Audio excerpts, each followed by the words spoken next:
فطرنا واتغدينا وكمان اتعشينا، ومش بس كده، ده احنا كمان سلينا، وكل ده بتركز زرار واحده.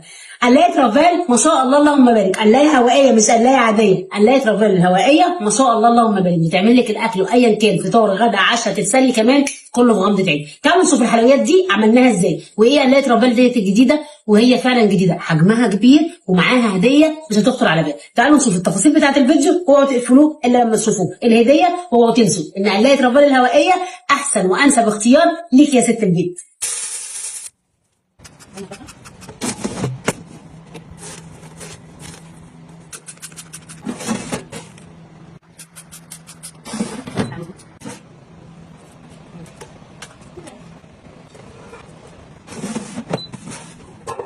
شفتوا الحاجات اللي احنا عملناها دي كلها اتعملت في غمضه عين، بتركز زرار واحده وما بتسحبش كهرباء خالص. عملتها في ايه؟ عملتها في الاير